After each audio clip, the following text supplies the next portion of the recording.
this might have to be one of the shortest reviews I ever make on my channel, simply because I don't know how to feel about this film. So I thought I would tell you guys. This movie was so unserious until it became serious. But first, if you guys don't know who I am, hi, my name is Deborah, student, singer, songwriter, and everything else in between. Welcome back to my channel where I talk about my favorite TV shows, movies, and books. And today we're talking about It Ends With Us, because all over the internet there's been so much drama, but no one's actually talking about this film itself. So I went to go see it yesterday to see like what the fuss is all about. And honestly, I do feel like the drama takes away from the fact that this movie was kind of really unserious until it became serious. Let me explain. So let's start at the beginning because I have notes. When I went to go see this film, I saw it with my friend Marta, who, like, she knows she's watching this channel. And literally the first thing that came to mind is the cinematography is absolutely beautiful. I mean, of course, but everything else kind of felt really clunky at the beginning. And that's immediately what I noticed was the dialogue was very, very clunky, and it kind of felt really out of place. In the opening scene, Blake Lively, who's playing Lily Blossom Bloom, which is already crazy, has like, first of all, an interesting look to begin with, but she starts off the funeral scene, right? And we're not really told anything, and so we're supposed to find out later and put together the pieces of who these people are. Now, as somebody who hasn't read the book, this was a little bit confusing, but luckily, like, I had listened to some people talk about the book, but I've never really fully read it for myself because I just didn't want to, because domestic violence is not something I want to deal with.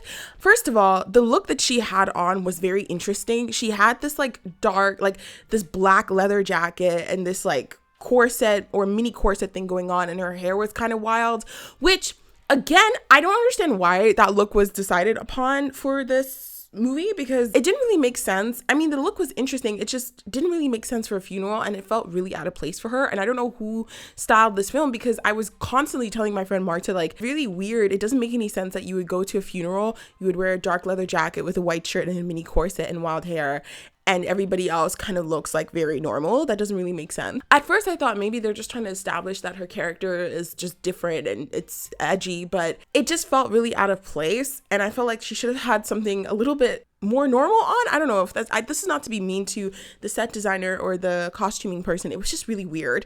But besides that, the dialogue was a little bit clunky at the beginning.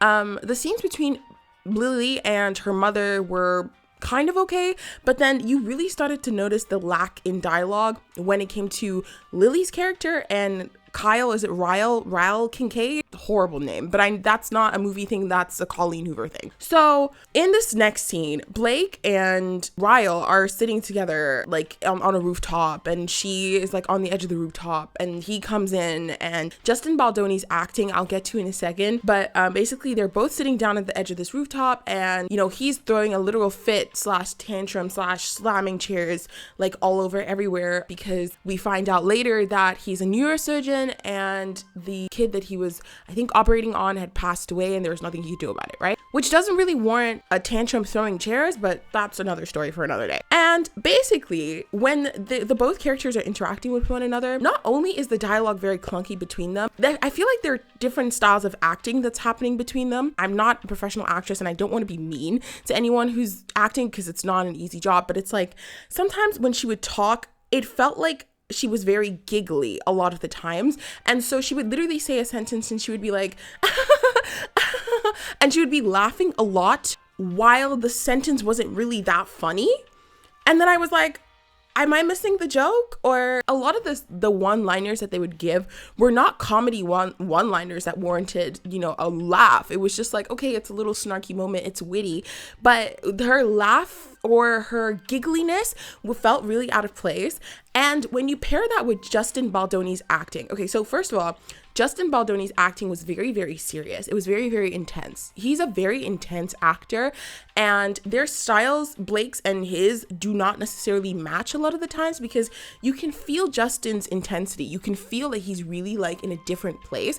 And as somebody who's been watching Justin Baldoni since Jane the Virgin, he was my favorite character in that whole entire show. And I've been watching him since then, and his acting growth, you can see that he really took this role seriously, and he was really like acting really intense. But it kind of felt sometimes that, at least before all the abusive scenes, right? I wanted to say abuse scenes, but abusive scenes. Before those scenes, Blake Lively felt in her acting that she wasn't really taking this seriously, or that there was a big joke that maybe I was missing. What do you do for a living? Neurosurgeon. She was very giggly a lot of the times, and it felt out of place. There's nothing wrong with being giggly. I'm an expressive person as well, but it felt really out of place, especially with Justin Baldoni's acting. Like, there's some moments where Blake Lively would laugh, and she would be like, oh. Jesus, you're serious? Yeah. Oh, please.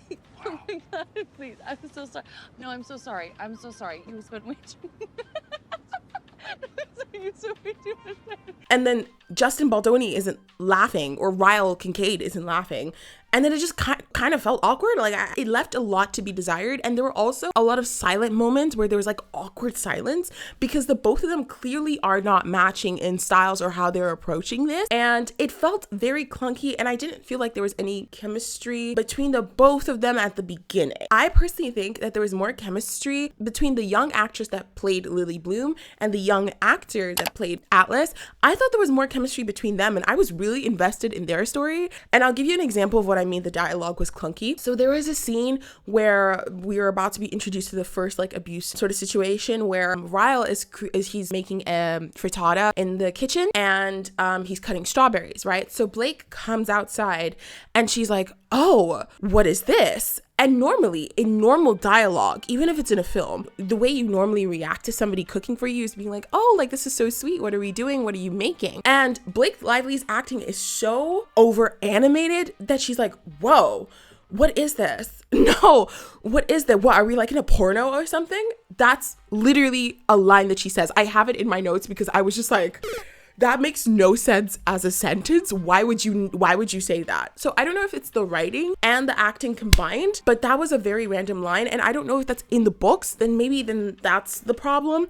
But I was just like, me and my friend Marta, we both looked at each other and we were like, why would that be your initial reaction to someone cooking for you? Especially if that person is supposed to be your boyfriend, you're supposed to, like, I don't know, hug them or something. Or it just felt very over animated. And that's what I mean. She has very over animated moments, especially with Justin. With other characters, it would become okay, but then with Justin, because of his acting is very, very different and very intense, Blake's is it's like they're two different worlds. And I don't know if that's on purpose or not, but sometimes it was very awkward and silent, and it left a lot to be desired. Another thing I found very random is that the actor that was playing a young Atlas got switched, and again, both are attractive men, but then they kind of don't look similar. But the actress that's playing Lily Bloom looks very similar to Blake Lively, right? The young actress that's playing her. But they sort of didn't do that for Atlas, and that felt very jarring. I mean, obviously, Atlas's actor is an attractive man, but then they don't look like, these two characters don't really look the same. So that was kind of like a moment, but I was like, also another random thing I wanted to comment on was the music. The music was an interesting choice, because at the beginning, the music, like the musical score, was fine, but then at a certain point they had Lana Del Rey's Cherry. I swear real love is like feeling no fear. And of course, like, I love that song. But the thing is that it felt kind of out of place in this film. They also used another Taylor Swift song towards the end of the movie, and I don't know why that choice was made, because the vibe that those kind of songs give feels very different from how serious this movie should be taken, or how serious this movie's subject should be taken. Because again, this is about domestic violence and abuse, right? And I don't think it really counts as a romance novel. And that also speaks to the sort of ambiance that the movie was trying to give. It felt, at least at the beginning half, that it was trying to give a romantic comedy with how it was originally written, but that's not what this is. And sometimes by adding Taylor Swift songs or Lana Del Rey songs, it gives a completely different ambience. I really felt that they should have gone with an original soundtrack. Like, you know, where's Hans Zimmer? Where's Hans Zimmer when you need him? Hans Zimmer or somebody else should have been on the soundtrack, okay? I really feel like the intensity of the film and things that were happening really deserved a proper soundtrack made by somebody, rather than having like a pop song or Cherry by Lana Del Rey. Like, I didn't think that it really fit. And I remember when the song came on, I sang to it. But then I looked at my friend and we were both like, okay, but why is this song in this movie? And again, I personally feel like it speaks to the tone of this film. Like, at a certain point, the beginning half of the film before the first abuse incident really felt like they were trying to go for a more like romantic comedy sort of vibe, but that's not what this movie is supposed to be about. It's supposed to be about bringing awareness to domestic violence, and that doesn't mean that it has to be like super intense at the beginning, of course, because that's not really how a lot of these situations happen, right? But the ambiance and the way the movie was at the beginning felt very romantic comedy-esque, and then adding the Taylor Swift and the Cherry song, just like, it felt a little bit weird. As we see Riles and Lily's relationship bloom again, the thing is like, this is based off of a book. It was just so out of pocket. I mean, the both of them, Ryle clearly wanted to hook up with her at the beginning, and he clearly tells her that he's not a relationship person, and she's like, okay, well then there's nothing that we can do here. But then because she becomes friends with his sister, they keep on meeting one another, and there's just so many red flags that are in this relationship, so many. And the fact that his sister, there's a kitchen scene where his sister comes in and she's like, yeah, like, listen, he's not really good with women. But the thing I don't understand about that is why they had the sister tell like Lily that while Ryle was in the room. Why wouldn't you just tell, if she's your close friend, why wouldn't you just tell her outside of that and to be careful rather than tell it to his face? Because that's a little bit weird. And what he does is that he literally stands there and he's like, okay, well then date me. Isn't that a red flag? Like, there's so many problems. Not to mention the fact that the emotionally manipulative and abusive behavior that Ryle shows to Lily is insane. I mean, the constant walking on eggshells, and there's no communication between both characters because he's really jealous of Atlas. And instead of them to discuss what really happened, the pieces of Lily's life comes later on. And again, that's just a testament to the book and the testament to how horrible this whole relationship was with the beginning. But I guess that's the point. It was a little bit unsettling. And I will say props to Justin Baldoni, because he really was unsettling. Like, the Raphael that I grew up with in Jane the Virgin was not there at all, and that was a good thing in the sense of that his acting actually made me really dislike him. It was a very complex character, but again, I really liked that you can see that he really tapped into this role and he took it very seriously, and it was a very deep thing for him, because this is something I've never seen him act like this before, and I was really convinced. Also, one thing I wanted to talk about was the outfits. A lot of Blake Lively's outfits didn't make sense, and I'm gonna say Blake because I heard, if I'm not mistaken, that Blake was the one who actually chose a lot of the outfits for this film. So I'm not really sure, but Girly Pop, I don't know what was happening with these outfits. I don't know if she's supposed to be like different and not like other girls, but please, the outfits did not slap. They did not eat. They didn't eat at all. And sometimes I was just like, where would you wear this to? This doesn't really make any sense. Maybe it's to show that Lily Blossom Bloom is just a different character and she's not like the other girlies, but y'all, I just wanted to give a really short review because I thought this was just really interesting. As a whole film, I would give this project like a 6.5 out of 10, simply because the domestic violence part was treated really well. I like the fact that they sort of blurred the scenes when they happened, so you as the audience would also be really confused and also be in that kind of like confused state of mind. And then we got to see how it really took place later on, and you were like, oh, okay, no, he really did push her and he really did hit her and he really did slap her. Like, you know, those, I like how they approach that because that's very different, and it also like kept me intrigued. I like how they handled the domestic violence scenes, and it really they didn't do too much. They weren't too graphic with it, which I liked, because again, like, I'm also a very sensitive person, and seeing that kind of thing on screen can really trigger someone. So I do like how they handled that. That's why I'm giving this movie a 6.5 out of 10. If this movie wasn't handling such deep topics, honestly, this movie would be like a 4, but the ending sort of redeemed the movie in that sense.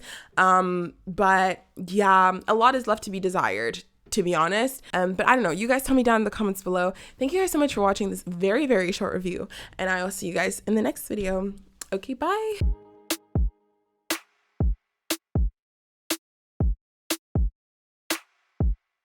Oh my.